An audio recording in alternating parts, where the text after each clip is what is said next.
What's going on, guys? Just reporting more anti-mulatto black supremacy rhetoric that I saw over on TikTok. This random guy just commented on one of my videos, and my video was basically agreeing with the mulatto woman, where I was basically stating where it's like I'm trying to not get quote unquote stuck in the middle and be a proxy between, the whites arguing against the blacks and then the blacks arguing against the whites. My whole position is to kind of take a step back, let them fight. But I'm doing my own thing. And that's what I try to stress for mulattoes to do, is have your own independence and autonomy and don't be used as a tool or proxy by these other groups. That's what I preach. And but this random character jumped in my comment section, and look at this comment. Middle child agenda y'all got going on. Like, middle child agenda. That is the black supremacist language from like John Hendrik Clark, one of these like old time Afrocentrics, these anti-mulatto conspiracy theorists within the kind of black supremacist circles. They use that middle child agenda. Like, no, you're black, I'm mulatto, we're different than you.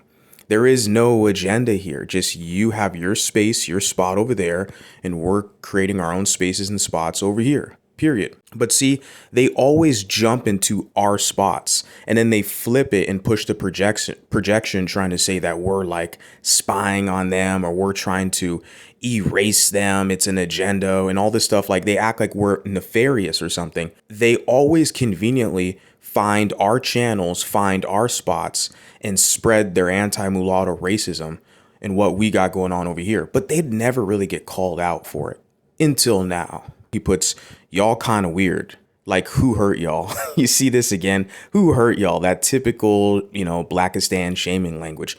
Nobody's more hurt than you people. I mean, you cry about stuff that happened 5 centuries ago. You are the hurt people. So, but they always jump in our social media with the projection calling us weird. Isn't it weird that you're in our comment section crying and complaining, trying to get attention when we're just simply existing? And then he puts, if y'all didn't give a F about what we got going on, y'all wouldn't mention us. You mention us, and here we are responding. This is how this works, and we're building strength in our community and spreading awareness. Shout out, he didn't spell it accurately, which is typical with them. He wanted to put shout out to Haiti, though, for dealing with the biracials on their islands. You guys see that? He's talking about how these black Bantu Haitians were massacring and mass deleting the mulattoes and other mestizos and Hispanics and Europeans on the island in Dominican Republic. That's what he's referencing. He's saying shout out to the Haitians. And I put a reply to the guy, and I was basically like, well, it didn't really work out for them, because now those same people, they're living in a failed state. Probably the poorest nation on the planet, where they're fleeing the country, running to America. They're running to the Dominican Republic.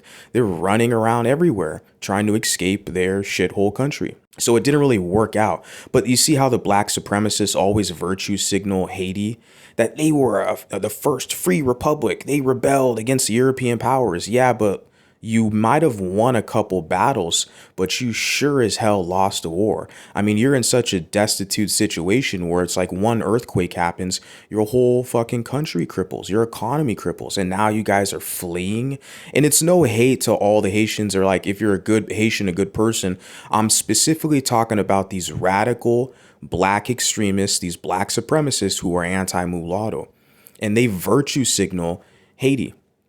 I've known that even being within Dominican circles. I'm looking at some of the people who kind of side with Haiti. I'm like, wait a second. This person's like African American. They're Black American, but they're virtue signaling, siding with like Haiti against the Dominicans, because the Dominicans, they're Hispanic or Latino. So you see, there's an agenda. It's black supremacy that I'm calling out specifically.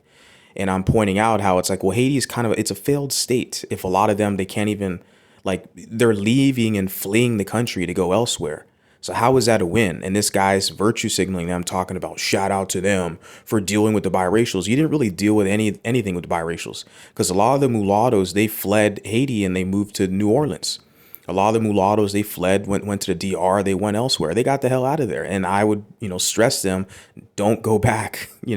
If you want to spend some tourist money, put your dollars in an economy, in a country where it's welcoming to your kind, where people are going to be nice to you and respect you. and respect your money. So I tell my audience, travel to countries that are mulatto friendly, where you have a lot of mulattoes there. Don't go to these racist countries that are anti-mulatto. And so here's a comment that I saw from a Dominican on their channel. And this is like a separate, basically, commentary. Because like I said, the back and forth with Haiti and Dominican Republic is pretty deep. It's pretty deep. It's all over social media, especially on TikTok. But I follow this person. This is a mutual Dominican ally. And I saw that this post, and though this is basically congruent with what we're talking about right now. So reading the post, so Haitians unalived almost all of their mulatto and white population and don't allow Haitian mulattoes or whites to be president in Haiti. That's what I've heard is in their constitution. They still have mulattoes in Haiti, but they will not allow them to be the president. That's black supremacy, right? But since that didn't work out as they fought, now they want to unite with the Dominican Republic. They want to unite the island, but under black supremacy control, which is not going to work. To the very same mulattoes and whites, they also tried to unalive once and successfully did to some of them, and who they criticized because, quote unquote, we love our colonizer. Yeah.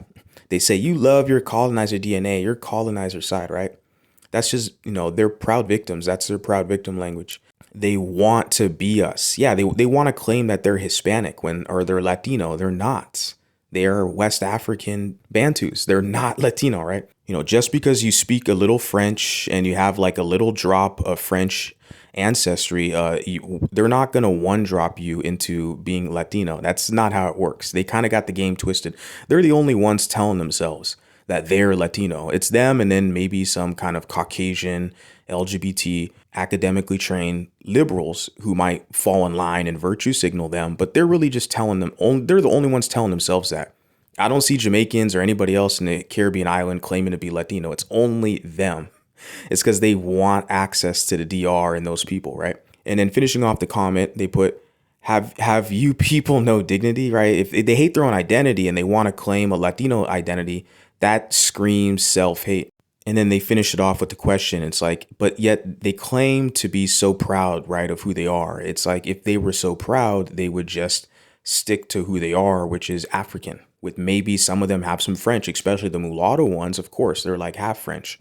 But for the most part, most of them, you see any images, do a Google search and images and Haitian people. It's like, yeah, these are not Latinos. These are not Europeans. These are not mulattoes. Like we know what these people are. They're African people. So, but yeah, if they really, really love themselves, the ones who do love themselves, they will claim their blackness and that they're African. But the ones who don't like themselves and don't have pride or dignity, those are the ones who are pretending to be Latino so they can sneak up in a DR and take all the resources there, right? It's so much self-hate to just pretend like you're Latino when everyone knows you're not. You're the only one fooling yourself. Just like in the United States, you got some of the same people.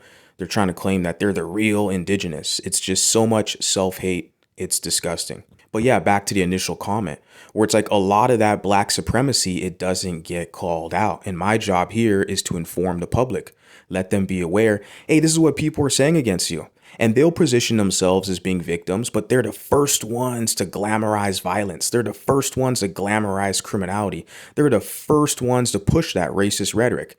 And for them, they're always going to position themselves as being victims in defense of themselves and saying, you were talking about my people. You were talking about, okay, this is a free country, United States. Freedom of speech. If you don't like what I'm saying, please tell me what I'm saying is wrong. But they can never do that.